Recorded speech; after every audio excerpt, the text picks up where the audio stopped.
The smell still lingers in the abandoned boarding house on Elm Creek Road, 3 miles south of what used to be Deadwood Gulch. Local historians claim it's just rotting wood and decades of neglect, but the few visitors who ventured inside describe something else entirely, something sweet and nauseating that clings to your clothes long after you leave. In 1854, this same building housed 43 miners during the Dakota Gold Rush. By winter's end, 36 had fled the territory, claiming they'd rather starve than eat another meal prepared by the boarding house cook. The official records show 7 men died of various illnesses that year, all married to the same woman within 12 months. What those records don't mention is why the massive iron cooking pot in the kitchen was buried 6 feet underground behind the building, or why Martha Sinclair's recipe book disappeared from the county courthouse the same night she vanished. Before we continue with the story of Martha Sinclair and the darkest chapter in Deadwood Gulch's history, make sure to subscribe to our channel for more chilling tales from America's forgotten past, and let us know in the comments what state you're listening from. These stories happened everywhere. The truth about what happened in that boarding house kitchen would remain buried for over a century, until a construction crew unearthed something that made even the coroner refuse to file an official report. Deadwood Gulch wasn't like the famous Deadwood that would later capture America's imagination. This was a smaller, more desperate place, a collection of hastily built structures clinging to the sides of a narrow valley where Elm Creek carved its way through the Dakota Territory. In the spring of 1854, when gold flakes were first discovered in the creek bed, the population swelled from 12 families to over 200 fortune seekers within 6 weeks. The settlement had no law, no doctor, and precious little hope. Most miners lived in canvas tents or crude dugouts carved into the hillsides. The few wooden buildings that existed charged exorbitant prices for everything from a cup of coffee to a dry place to sleep. It was into this chaos that Martha Sinclair arrived on a wagon train from Independence, Missouri, carrying nothing but a leather satchel, a massive iron cooking pot that required 4 men to lift, and a letter of introduction from a deceased husband she claimed had died of consumption. Martha was 34 years old, with prematurely gray hair and hands that bore the permanent stains of a woman who had spent her life working with fire and metal. She had a peculiar way of looking at people, not quite meeting their eyes, but staring somewhere around their collarbone, as if she were measuring something only she could see.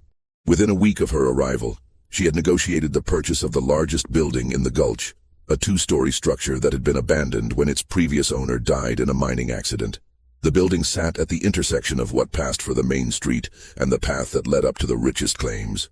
It was perfectly positioned to catch every miner coming and going from their work. Martha immediately set about converting it into a boarding house, installing her enormous cooking pot in the kitchen and posting handwritten signs throughout the settlement. Clean beds, hot meals, fair prices. No credit, no exceptions. The boarding house filled quickly. In a place where most meals consisted of hardtack and beans cooked over an open fire, Martha's kitchen produced genuine feasts. Her stews were thick with meat and vegetables, her bread was soft and warm, and she somehow managed to serve fresh eggs and milk despite the nearest farm being over 100 miles away. The miners talked constantly about the quality of her cooking, particularly the rich, complex flavor of her meat stews that seemed unlike anything they had tasted before. Thomas Brennigan was the first to notice something unusual about their landlady. He had worked as a butcher in St. Louis before catching gold fever, and he had questions about the meat Martha served. The texture was different from beef or pork, more tender, with a grain that reminded him of something else entirely. When he asked Martha where she sourced her meat, she smiled that peculiar smile of hers and told him about a Lakota woman who traded with her, bringing deer and elk from the deep woods in exchange for flour and sugar. But Thomas had hunted deer and elk. This wasn't either of those. Samuel Fletcher arrived at the boarding house on a Tuesday in late April, carrying a leather pouch that clinked softly when he walked.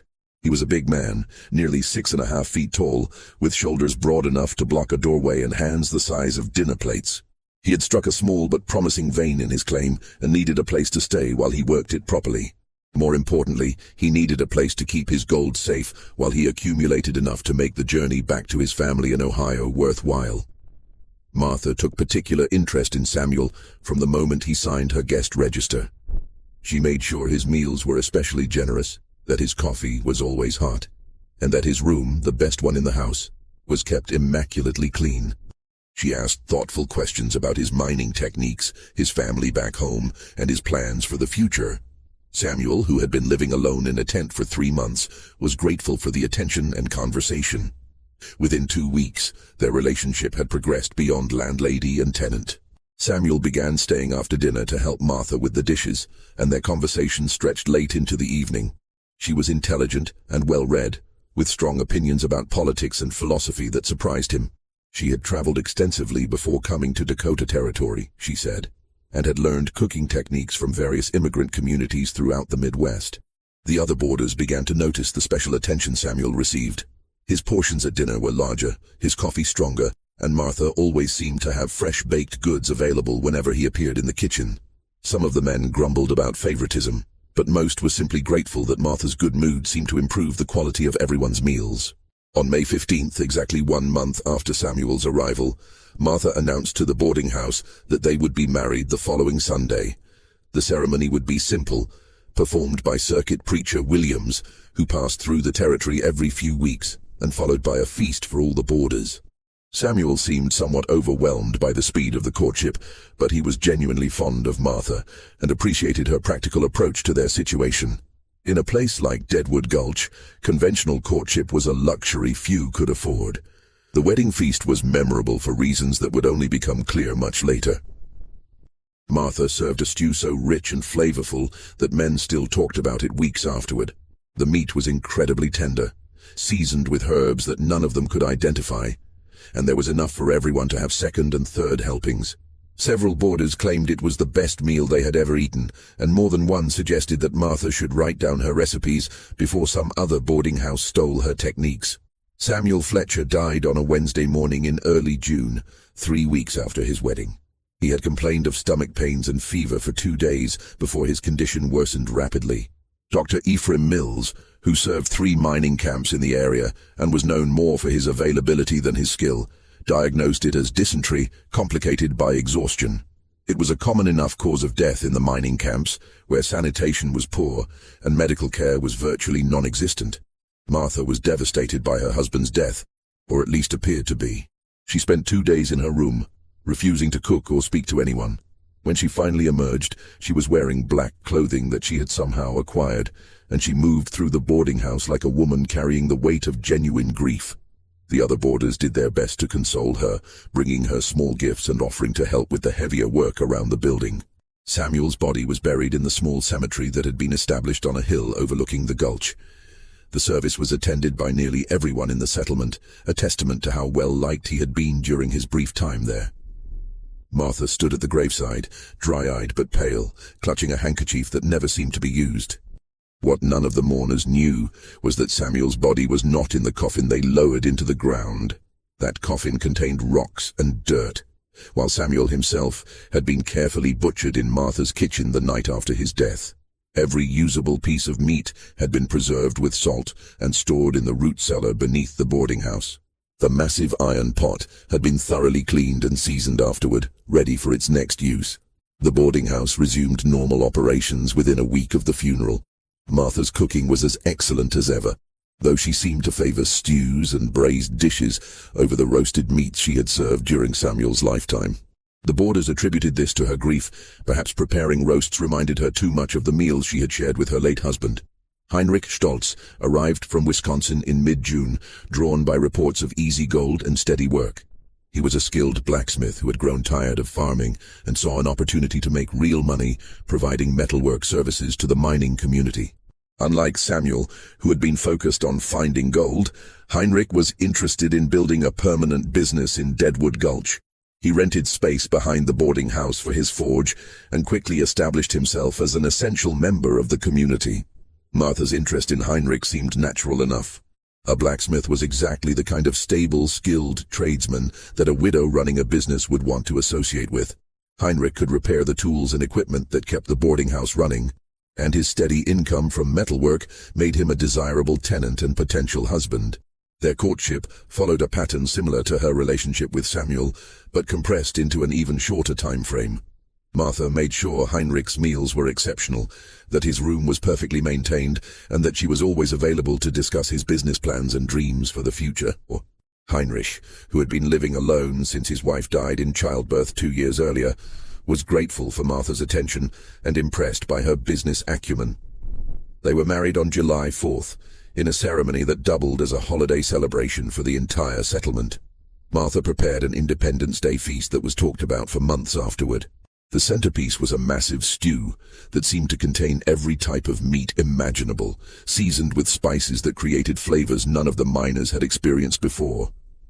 The bread was fresher than anything they had tasted since leaving civilization, and there were vegetables that shouldn't have been available in the Dakota Territory in July. Heinrich died on July 28th, 3 weeks and 3 days after his wedding. Like Samuel, he had complained of stomach problems and fever before his condition deteriorated rapidly. Dr. Mills diagnosed it as a combination of heat exhaustion and food poisoning, suggesting that Heinrich's Germanic constitution wasn't suited to the harsh conditions of the territory. The pattern of Martha's grief was identical to what the boarders had observed after Samuel's death.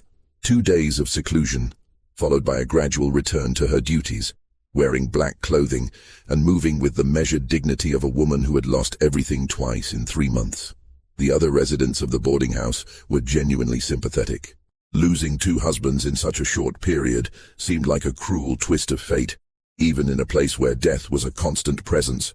Heinrich's funeral was held on a Saturday morning, with his coffin displayed in the boarding house's main room before being carried to the cemetery. Martha had prepared his body herself, she explained, as was proper for a wife to do. She had learned the techniques from her grandmother, who had performed the same service for their family in Missouri. The boarders were impressed by her dedication and her knowledge of funeral customs. What they didn't know was that Heinrich, like Samuel before him, was not in the coffin they buried. His body had been processed in Martha's kitchen with the efficiency of a professional butcher, every usable portion preserved and stored. The massive iron pot had been used again, seasoned with Heinrich's blood and fat, until it developed an even richer patina. By August, a few of the more observant boarders were beginning to notice certain patterns. Martha's cooking had become even more exceptional after Heinrich's death, with stews that had layers of flavor that seemed almost impossible to achieve. The meat was consistently tender and well marbled, with a richness that spoke of excellent breeding and careful aging. Yet no one could explain where Martha was sourcing such high-quality ingredients in the middle of the Dakota Territory. Thomas Brennigan, the former butcher, was becoming increasingly suspicious. He had tried to engage Martha in conversations about her meat suppliers, but she always deflected his questions with vague answers about trading relationships and seasonal availability. More troubling was his growing certainty that the meat in Martha's stews was neither beef, pork, venison, nor any other animal he could identify. James Crawford came to Deadwood Gulch in mid-August, fleeing debts and bad decisions in Kansas City. He was a charming man with an easy smile and a gift for making people feel comfortable, skills that served him well in the cramped quarters of the boarding house. Unlike Samuel and Heinrich, who had been serious men focused on work and building futures, James was entertaining company who could play cards, tell stories, and keep the other boarders laughing during the long evenings. Martha's attraction to James seemed different from her previous relationships. Where she had been practical and measured with Samuel and Heinrich, she appeared genuinely charmed by James's wit and personality. Their courtship was more romantic, with long walks along the creek in the evenings and private conversations that stretched until dawn.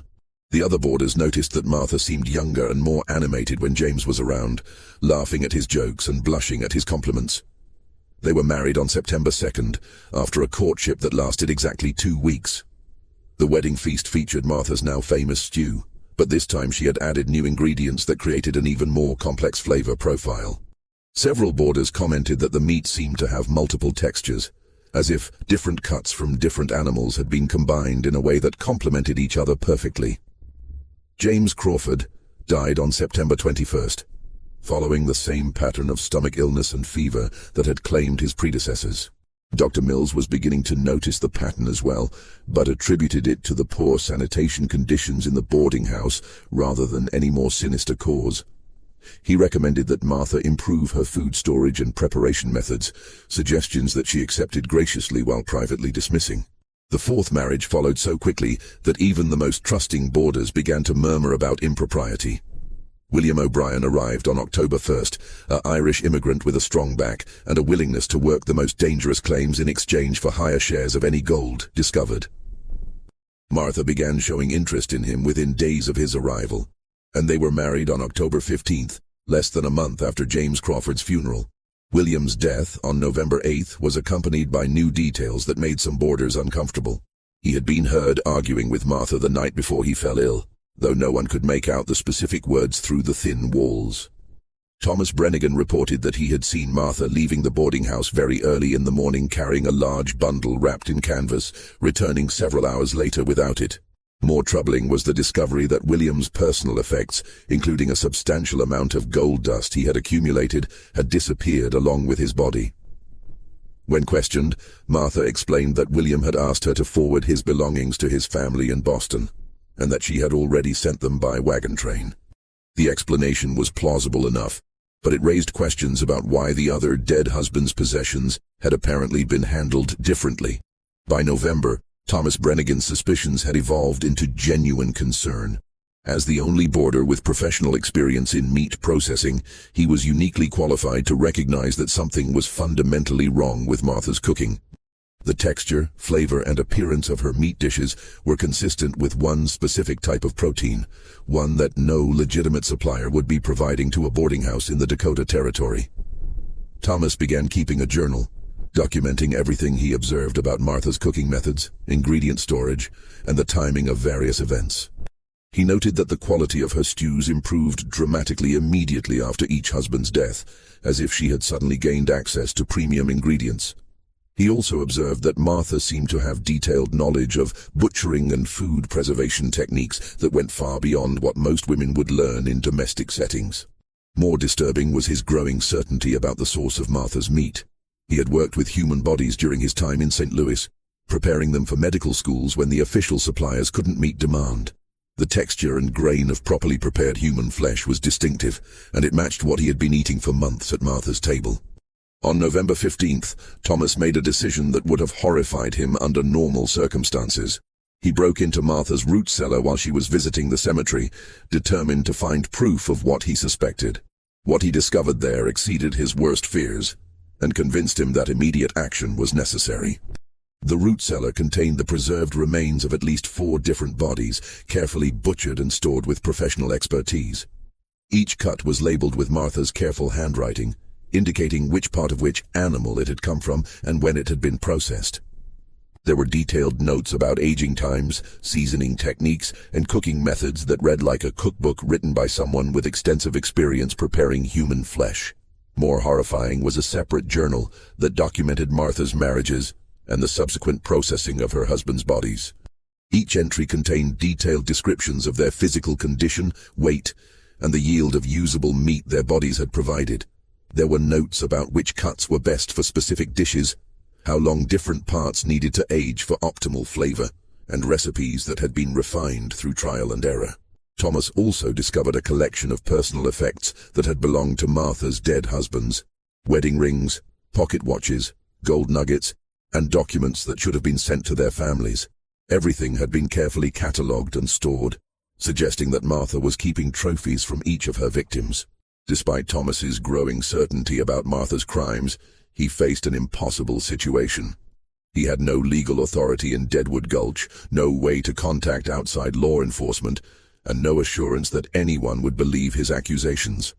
More importantly, he realized that confronting Martha directly would likely result in his own death, adding him to the collection of preserved meat in her root cellar. Instead, Thomas decided to gather more evidence while trying to protect future victims. When Daniel Kowalski arrived in late November, a Polish immigrant with limited English and no local connections, Thomas tried to warn him about Martha's history. But Daniel, who had been living in a tent through the increasingly cold nights, was grateful for the warmth and comfort of the boarding house and dismissed Thomas's concerns as jealousy or prejudice. Martha's courtship of Daniel followed the established pattern, but with new refinements that suggested she was perfecting her technique. She took advantage of Daniel's limited English to control their conversations, presenting herself as his protector and guide in navigating American customs. Their marriage on December 8th was celebrated with another elaborate feast, this one featuring what Martha described as a traditional Polish dish, that honored Daniel's heritage. Daniel Kowalski died on December 27th, but his death was different from the others. Instead of the gradual illness that had characterized previous deaths, Daniel simply didn't wake up one morning.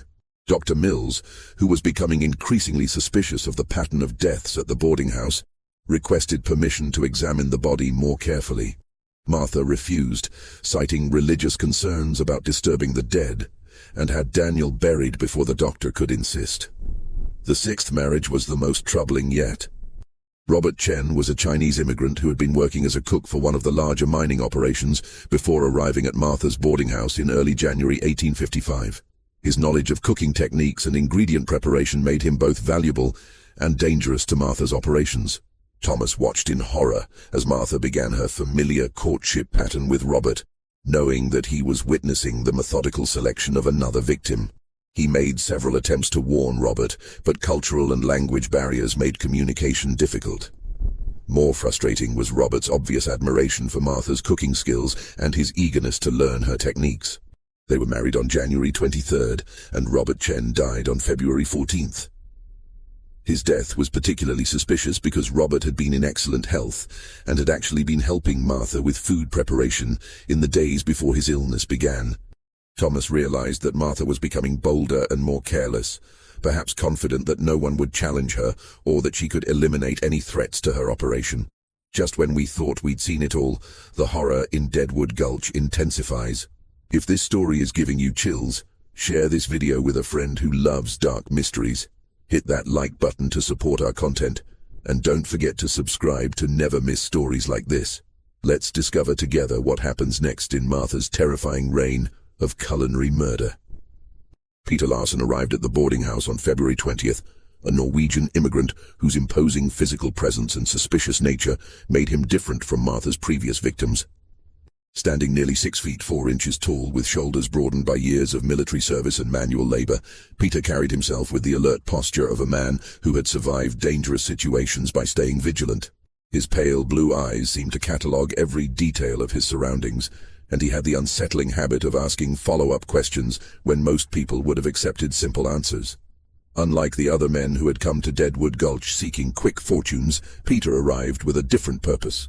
He had been hired by a mining consortium in Chicago to investigate reports of unusual activity in various frontier settlements. Disappearances, suspicious deaths, and financial irregularities that might indicate fraud or worse. His military background and experience with criminal investigations made him ideally suited for work that required discretion and the ability to operate without official authority. Martha's first encounter with Peter was telling in ways that would only become clear later. When he signed the guest register, she studied his handwriting with unusual intensity, noting the precise formation of his letters and the steady hand that suggested both education and self-control. She asked the standard questions about his background and plans, but Peter's answers were vague enough to frustrate her attempts to categorize him as easily as she had his predecessors. More troubling for Martha was Peter's immediate interest in the boarding house's history. He asked specific questions about previous tenants, their length of stay, and the circumstances of their departures. When Martha tried to deflect these inquiries with general comments about the transient nature of mining communities, Peter pressed for details that revealed an uncomfortable familiarity with investigative techniques. During his first dinner at the boarding house, Peter's reaction to Martha's famous stew was markedly different from that of other newcomers. While the other boarders praised the rich flavor and tender meat, Peter ate slowly and thoughtfully, occasionally pausing to examine individual pieces with the attention of someone analyzing rather than simply enjoying his meal. His compliments to Martha were polite but restrained, lacking the enthusiasm that usually encouraged her to share details about her cooking methods. Martha's approach to Peter was more cautious than with her earlier husbands. She seemed to recognize that he posed a greater threat than the others and adjusted her strategy accordingly. Instead of the rapid courtship that had characterized her previous relationships, she took time to study Peter's habits and weaknesses, looking for the best way to gain his trust, and eventually his life. But Peter was also studying Martha. His military training had taught him to recognize when someone was evaluating him as a potential target, and he quickly identified the predatory calculation behind Martha's seemingly innocent questions about his financial situation, family connections, and future plans. The fact that she was asking these questions at all, rather than simply providing hospitality to a paying customer, raised immediate red flags. Peter began his own investigation within days of his arrival. He made casual inquiries about Martha's previous husbands, presenting himself as someone interested in the romantic history of the boarding house. The responses he received painted an increasingly disturbing picture of a pattern that seemed too consistent to be coincidental. 7 men in less than a year, all healthy and financially secure when they arrived, all dead within weeks of marrying the landlady. The other boarders' descriptions of the deaths were particularly troubling. Each man had supposedly succumbed to common frontier ailments, dysentery, fever, food poisoning, heat exhaustion, but the symptoms they described didn't quite match Peter's knowledge of these conditions. More suspicious was the rapid progression from mild illness to death, and the fact that Martha had handled all the funeral arrangements herself, discouraging outside involvement in the preparation and burial of the bodies. Thomas Brennigan saw an opportunity in Peter's arrival. Here was someone with the experience and temperament to potentially confront Martha's crimes. But approaching Peter required careful planning. Thomas had lived with his suspicions for months, knowing that any direct accusation against Martha would likely result in his own death. He needed to share his knowledge without appearing to be the one making the initial accusations. The opportunity came during a late-night card game in the boarding house's main room. Thomas maneuvered the conversation toward the topic of food quality in mining camps, praising Martha's cooking while subtly questioning the source of her superior ingredients. He mentioned his background as a butcher, establishing his credibility to recognize different types of meat, then carefully planted seeds of doubt about what they had actually been eating. Peter's response confirmed Thomas's assessment of his character. Instead of dismissing the implications or reacting with immediate horror, Peter asked pointed questions that demonstrated both his investigative experience and his willingness to consider unthinkable possibilities. The conversation continued over several nights, with Thomas gradually sharing more of his observations and Peter contributing insights from his own brief time at the boarding house. The partnership that developed between Thomas and Peter was necessarily covert. They communicated through seemingly casual interactions, shared information through coded references during group conversations, and coordinated their investigations to avoid arousing Martha's suspicions. Both men understood that they were dealing with someone who had successfully killed multiple times and would not hesitate to eliminate any threats to her operation. Peter's investigation of Martha's crimes was systematic and thorough. He began by examining the physical layout of the boarding house, noting details that might be relevant to disposing of bodies or concealing evidence. The root cellar was an obvious starting point, but Martha kept it locked and was always present when deliveries were made or supplies retrieved.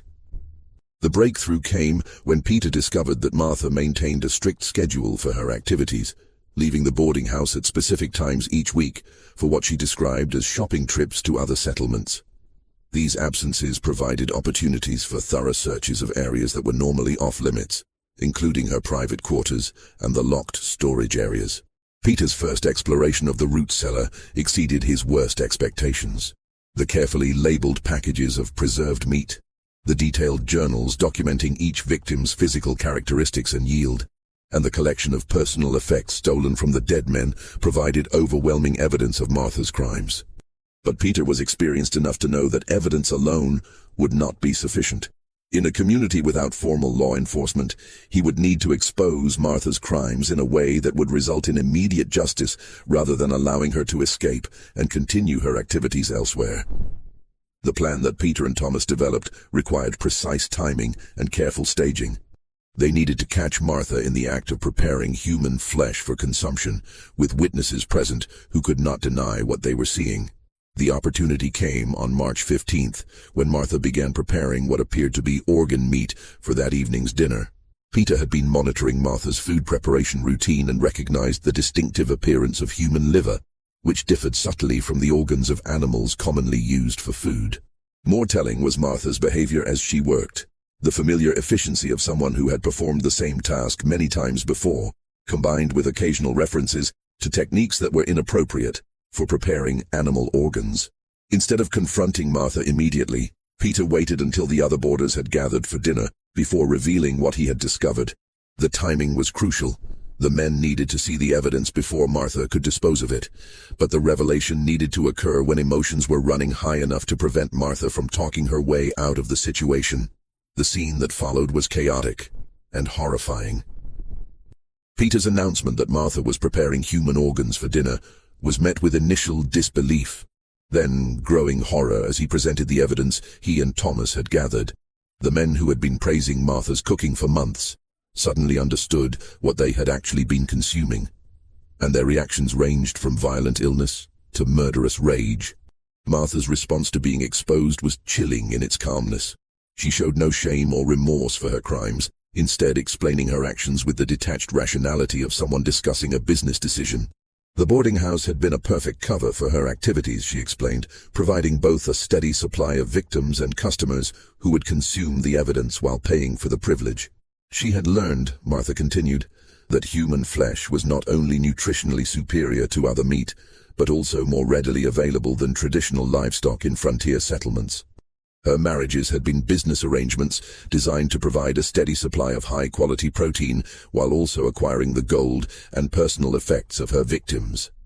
The elaborate courtships and wedding ceremonies had been necessary theater to maintain her reputation and avoid suspicion. The revelation that followed was even more disturbing.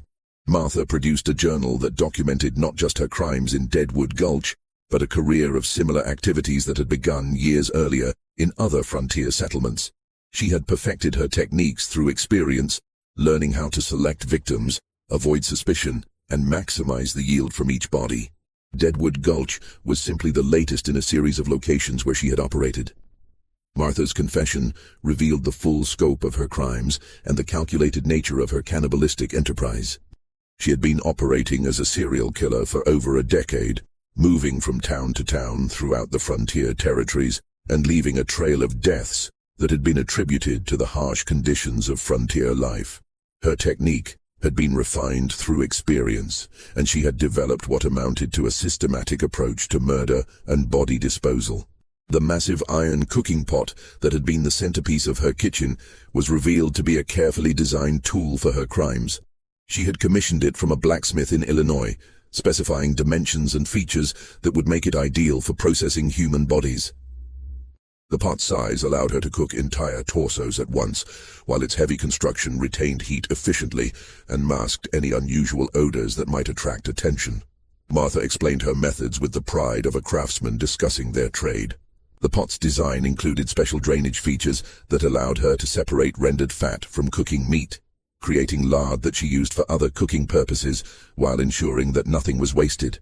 The iron's thickness prevented scorching during the long, slow cooking process that was necessary to properly tenderize human flesh, while the pot's capacity allowed her to prepare enough meat to feed the boarding house for weeks from a single victim.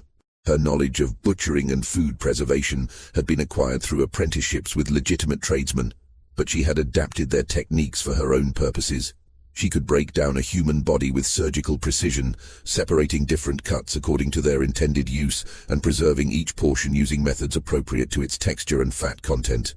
Her understanding of anatomy allowed her to maximize the yield from each victim while minimizing the waste that might attract scavengers or create suspicious odors.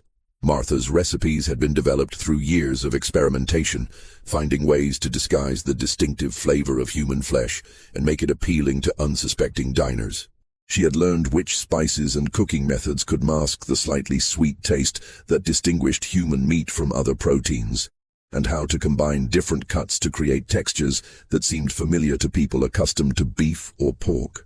The boarding house's isolation had been crucial to her success. The nearest settlement was over a day's ride away, making it unlikely that authorities would investigate deaths thoroughly or quickly.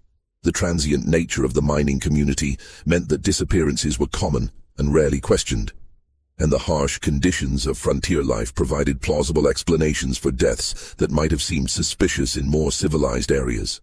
Martha had also benefited from the limited medical knowledge available in frontier communities. Dr. Mills, like most frontier physicians, had minimal training and relied primarily on experience and folk remedies. His diagnoses were based on symptoms rather than detailed examinations, and he rarely questioned deaths that seemed consistent with common frontier ailments. Martha had studied these patterns and learned to induce symptoms that would lead to predictable diagnoses. The psychological aspect of Martha's crimes was perhaps the most disturbing element of her confession. She described her victims with the clinical detachment of someone evaluating livestock, noting their physical condition, estimated weight, and potential yield of usable meat. Her journals contained detailed profiles of each man's personality, habits, and weaknesses, information she had used to manipulate them into trusting her completely. Martha's selection criteria had evolved over time as she gained experience in identifying ideal victims. She preferred men who were physically robust but socially isolated, with substantial financial assets but no strong family connections. These characteristics ensured that her victims would provide maximum benefit while minimizing the risk of outside investigation into their disappearances. The courtship process had been carefully designed to serve multiple purposes. It allowed Martha to assess each victim's financial situation and personal history, identifying any potential complications that might arise after their death. It also provided opportunities to isolate the men from other community members, making them dependent on Martha for companionship and emotional support. Finally, the marriage ceremony itself served as a kind of ritual that marked the transition from courtship to the final phase of victimization. Martha's explanation of her preservation techniques revealed a level of sophistication that bordered on the professional. She had developed methods for curing different cuts of meat that maximized their shelf life and flavor, allowing her to consume a single victim over several months while maintaining the quality of the meat. Her root cellar had been designed with temperature and humidity controls that created optimal storage conditions, and she had invested in equipment that allowed her to package and label her products with the precision of a commercial operation. The financial aspect of Martha's crimes had been equally calculated. In addition to the meat that fed her boarding house customers, she had been profiting from the gold and personal effects stolen from her victims. She had developed relationships with dishonest merchants in distant settlements who would purchase jewelry and precious metals without asking questions about their source. The steady income from these sales had allowed her to maintain the boarding house's operations and fund her movements between different territories. Peter's military experience proved invaluable in documenting the full extent of Martha's crimes. He understood the importance of preserving evidence and maintaining clear records that could be used in any future legal proceedings. Working with Thomas, he began a systematic cataloging of everything they had discovered, creating an inventory that would serve as the foundation for prosecution. The physical evidence was overwhelming in both quantity and detail. Martha's journals contained not only records of her crimes in Deadwood Gulch, but detailed accounts of similar activities in at least 6 other frontier settlements over the previous decade. Each entry included the victim's name, physical description, financial assets, and the circumstances of their death, along with technical notes about butchering yields and meat quality. The preserved remains in the root cellar told their own story. Peter's examination revealed that Martha had been processing bodies with the efficiency of a professional butcher, utilizing virtually every portion of each victim. The labeling system she had developed indicated not only which victim each package came from, but also the date of processing and the intended use for each cut. More disturbing were the personal effects that Martha had kept as trophies.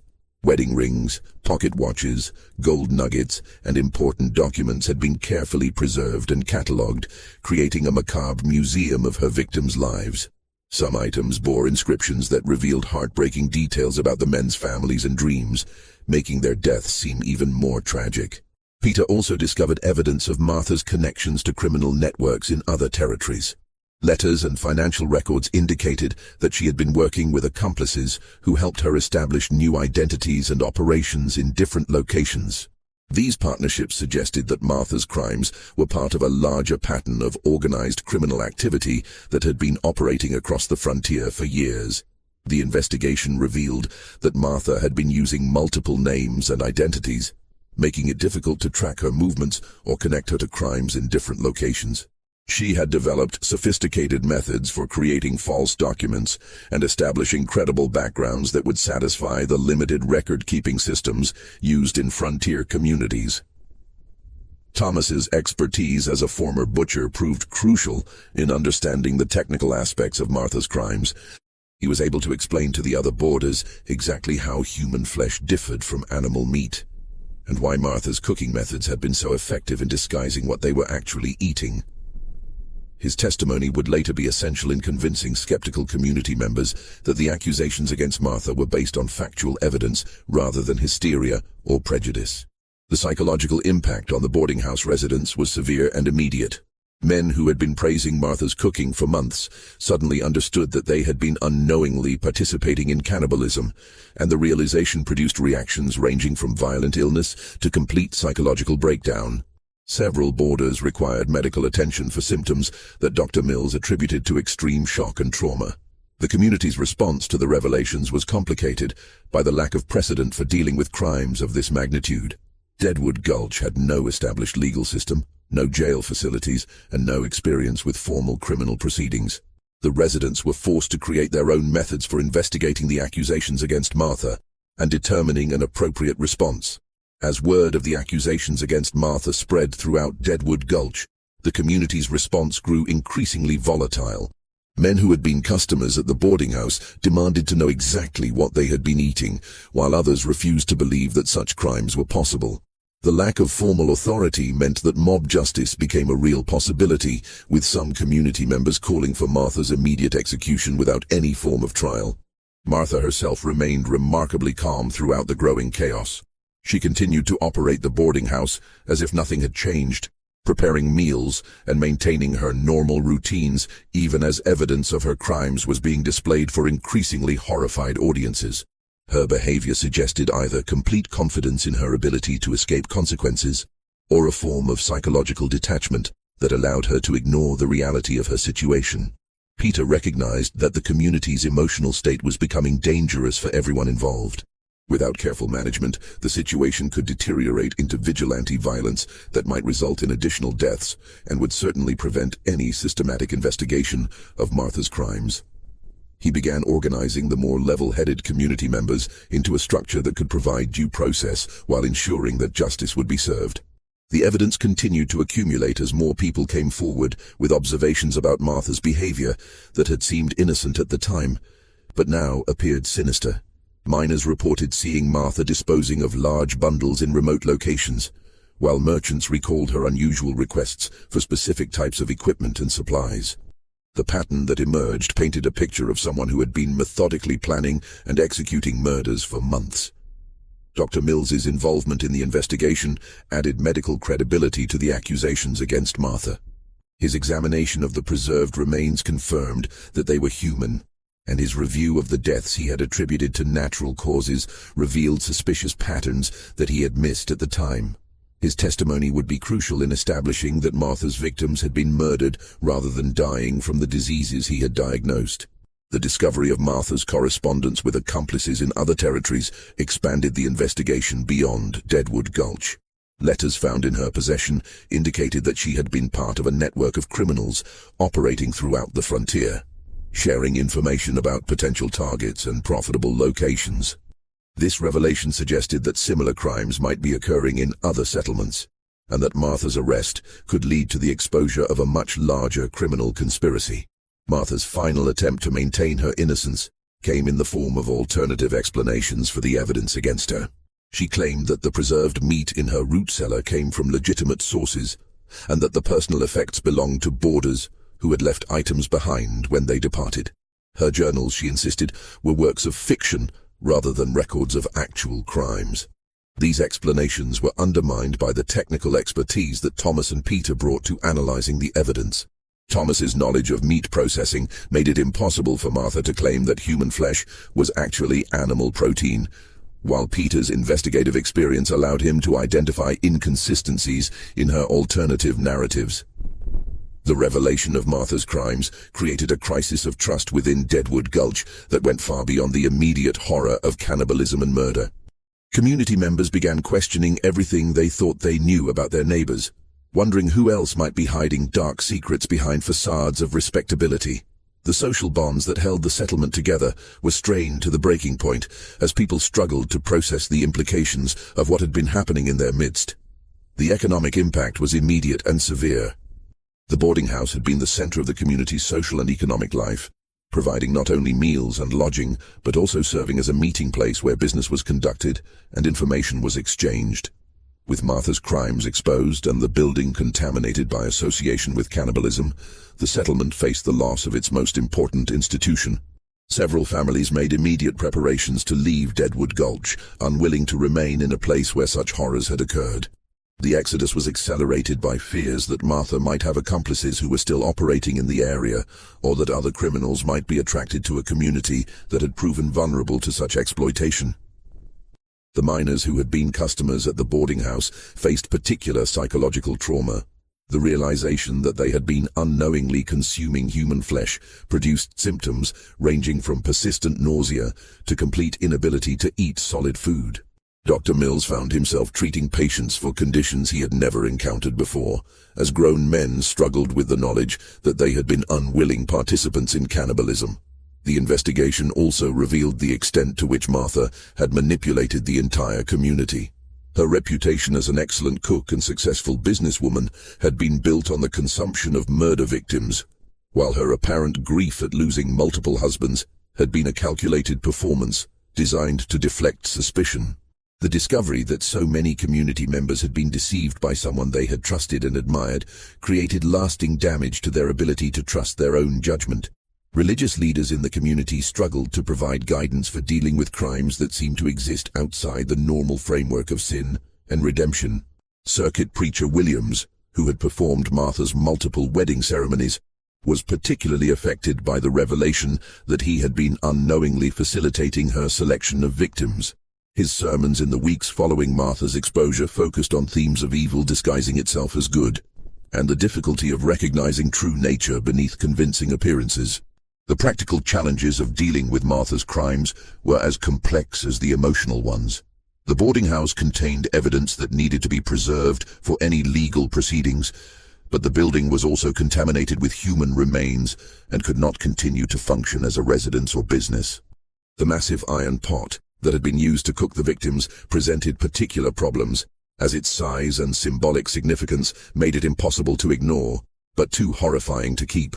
The decision to hold a formal trial was controversial within the community, with many residents preferring immediate execution to what they saw as unnecessary delays in delivering justice. However, Peter's arguments about the importance of establishing precedent and documenting Martha's crimes for the protection of other communities eventually prevailed. The trial would also provide an opportunity to expose any accomplices and gather information about criminal networks operating in other territories. Circuit Preacher Williams agreed to serve as judge, despite his obvious conflict of interest, as someone who had been manipulated by Martha's crimes. His theological training provided some background in moral reasoning and dispute resolution, making him the closest thing to a qualified legal authority available in the settlement. The selection of a jury from adult male community members followed established territorial precedents, though the emotional involvement of potential jurors in the case created obvious challenges for maintaining objectivity. Peter took responsibility for organizing the prosecution's case, drawing on his military and investigative experience to present evidence in a systematic and convincing manner. His approach focused on establishing a clear timeline of Martha's crimes, demonstrating the consistency of her methods and providing technical evidence that would make denial impossible. The physical evidence was supplemented by testimony from community members who had observed suspicious behavior but had not understood its significance at the time. Thomas Brennigan's role as the primary witness was crucial to the prosecution's case. His expertise as a former butcher gave him unique credibility in identifying human flesh and explaining Martha's processing techniques. His testimony about the months of growing suspicion and investigation that had led to the discovery of the crimes provided context for understanding how Martha had been able to operate undetected for so long. The preparation of evidence required careful handling of materials that were both legally important and physically revolting. The preserved remains from Martha's root cellar needed to be documented and displayed in ways that would convince skeptical jurors while not creating additional trauma for people who were already struggling with the psychological impact of the revelations. Martha's own journals provided the most damning evidence against her, but they also created ethical dilemmas about how much detail should be shared with the community. The technical descriptions of butchering techniques and recipes were necessary to establish the scope of her crimes, but they also contained information that could potentially be used by other criminals to commit similar offenses. The defense of Martha presented unique challenges. as no one in the community was willing to argue for her innocence in the face of overwhelming evidence. Instead, the focus shifted to questions about her mental state and whether someone capable of such crimes could be held fully responsible for their actions. These arguments were complicated by Martha's obvious intelligence and careful planning, which made claims of insanity difficult to support. The trial of Martha Sinclair began on March 26th and lasted for 5 days, making it the longest and most complex legal proceeding in the history of Deadwood Gulch. The proceedings were held in the community's only large building, a warehouse that had been converted into a makeshift courtroom with benches arranged to accommodate the entire adult population of the settlement. Peter's opening statement established the prosecution's case with military precision, outlining the charges against Martha and previewing the evidence that would be presented. He emphasized the systematic nature of her crimes and the calculating intelligence that had allowed her to operate undetected for so long. His presentation was designed to counter any sympathy Martha might generate by demonstrating that her actions had been the result of careful planning rather than temporary insanity or desperation. The first day of testimony focused on establishing the timeline of events and the pattern of Martha's marriages and the subsequent deaths of her husbands. Witnesses described the circumstances of each man's arrival at the boarding house, the rapid progression of his courtship and marriage to Martha, and the suspicious nature of his death shortly afterward.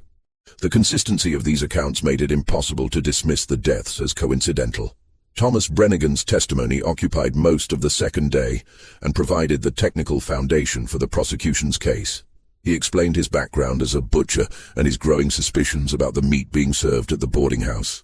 His description of the differences between human and animal flesh was detailed enough to convince even skeptical jurors, while his account of discovering the preserved remains in Martha's root cellar provided dramatic evidence of her crimes.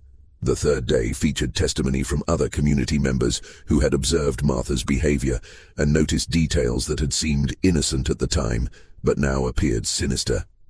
Dr. Mills described the pattern of deaths he had attributed to natural causes, acknowledging his failure to recognize the suspicious nature of the symptoms and timing. His testimony added medical credibility to the accusations, while also revealing how Martha had exploited the limited diagnostic capabilities available in frontier communities. Peter's presentation of Martha's journals and other documentary evidence occupied the fourth day of the trial. The detailed records of her crimes, including technical notes about butchering techniques and victim selection criteria, provided overwhelming proof of her guilt, while also revealing the scope of her activities in other territories. The reading of specific entries created visible distress among jurors and spectators, but it was necessary to establish the full extent of her criminal enterprise. Martha's decision not to provide any defense testimony was controversial, but ultimately irrelevant, given the strength of the evidence against her. Her calm demeanor throughout the proceedings suggested either complete acceptance of her fate or confidence that she could escape consequences even if convicted. She showed no emotional response to the testimony describing her victim's suffering or the impact of her crimes on the community. The prosecution's closing argument emphasized the unprecedented nature of Martha's crimes and the need for decisive action to prevent similar incidents in the future. Peter argued that the systematic nature of her murders and the cannibalistic disposal of her victims' bodies represented a form of evil that required the strongest possible response from the community. He also stressed the importance of documenting the case thoroughly to warn other settlements about the possibility of similar crimes. The jury's deliberation lasted less than 2 hours, reflecting the overwhelming nature of the evidence against Martha and the community's unanimous revulsion at her crimes.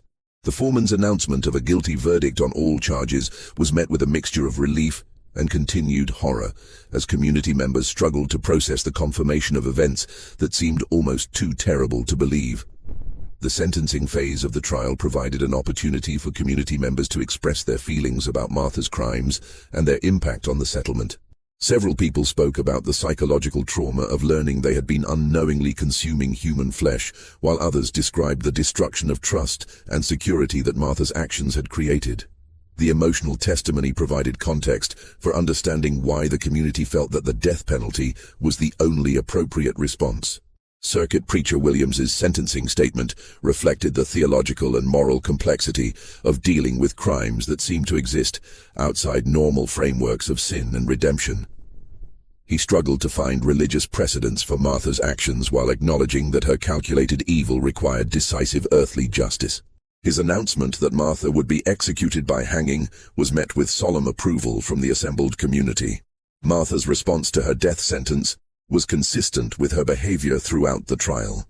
She showed no emotional reaction to the announcement and made no plea for mercy or expression of remorse. Her only request was that her cooking pot be destroyed to prevent anyone else from using it for similar purposes, a suggestion that was readily accepted by the court.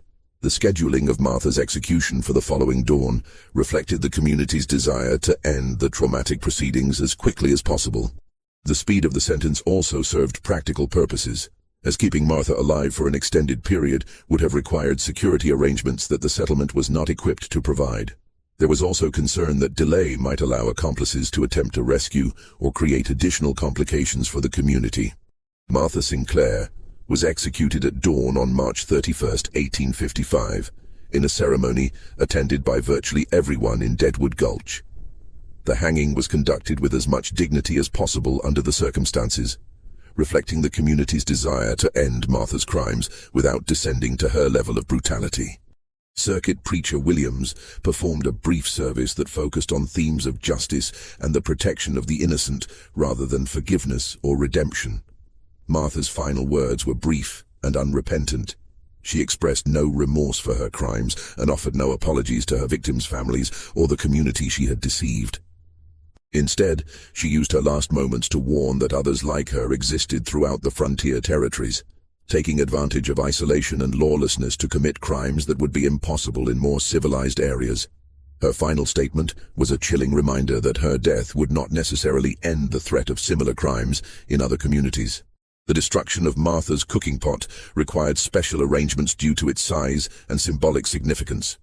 The massive iron vessel was broken apart using sledgehammers and cold chisels, with the pieces scattered in different locations throughout the territory to ensure it could never be reassembled. The destruction was witnessed by community members who wanted to ensure that this tool of Martha's crimes could never be used again. The boarding house was systematically dismantled and burned, with every piece of wood, furniture, and equipment reduced to ash. The root cellar where Martha had stored her victims' remains was filled with rocks and dirt, sealing away any traces of her crimes. The destruction was so thorough that within days, only the foundation stones remained to mark where the building had stood. The psychological impact of Martha's crimes continued to affect the community long after her execution. Several families left Deadwood Gulch immediately after the trial, unable to remain in a place where such horrors had occurred. Those who stayed struggled with persistent anxiety about the possibility that other criminals might be operating in their midst, and social relationships were strained by the knowledge that someone they had trusted completely had been capable of such monstrous acts. Dr. Mills filed detailed reports with territorial medical authorities describing the pattern of deaths he had failed to recognize and the techniques Martha had used to avoid detection. His documentation led to new protocols for investigating suspicious deaths in frontier communities and increased training for medical personnel working in isolated areas. His experience also contributed to improved communication systems between settlements that would make it more difficult for criminals like Martha to operate undetected. The abandonment of Deadwood Gulch began within weeks of Martha's execution and was completed within 6 months. The discovery of her crimes had destroyed the community's sense of security and trust, making it impossible for people to live and work together normally. The economic disruption caused by the loss of the boarding house and the exodus of families created a downward spiral that made the settlement unsustainable. Thomas Brennigan's detailed account of Martha's crimes was preserved in territorial archives and became an important resource for law enforcement officials dealing with similar cases. His documentation of the investigation techniques that had exposed Martha's activities provided valuable guidance for future criminal investigations in frontier communities. After completing his report, Thomas left for California, where he lived quietly as a farmer until his death in 1889. Peter Larson parlayed his experience with the Martha Sinclair case into a career as a territorial marshal, specializing in investigating suspicious deaths and unusual criminal activity in frontier settlements. His systematic approach to criminal investigation and his understanding of the challenges posed by isolation and limited resources made him particularly effective in environments where traditional law enforcement methods were inadequate. The Martha Sinclair case became a cautionary tale that spread throughout the frontier territories, warning communities about the possibility that seemingly respectable citizens might be concealing dark secrets. The story served as a reminder that the isolation and lawlessness of frontier life could enable crimes that would be impossible in more civilized areas, and that vigilance was necessary to protect vulnerable communities from predators. Modern historians and criminologists who have studied the case consider it one of the earliest documented examples of organized serial killing in American history. Martha's systematic approach to victim selection, murder, and body disposal demonstrated a level of planning and sophistication that was unusual for the time period. Her ability to operate successfully for over a decade suggests that many similar crimes may have gone undetected in other frontier communities. The psychological profile of Martha Sinclair continues to fascinate researchers studying the development of criminal behavior in American history. Her combination of intelligence, careful planning, and complete lack of empathy for her victims represents characteristics that would later be associated with psychopathic personality disorders. Her practical approach to cannibalism, treating it as a business opportunity rather than a compulsion, sets her apart from other documented cases of the period. The location of the former Deadwood Gulch settlement remains largely undisturbed today, marked only by scattered foundation stones and the filled depression where Martha's root cellar once stood. The area has returned to wilderness, with no visible signs of the thriving mining community that once existed there. Local historians have occasionally suggested placing a memorial marker at the site, but these proposals have been consistently rejected by community members who prefer to let the location remain forgotten. The discovery of Martha's cooking pot in 1967 provided dramatic confirmation of the historical accounts of her crimes. A construction crew building a Forest Service road uncovered the buried pot, exactly where territorial records indicated it had been placed.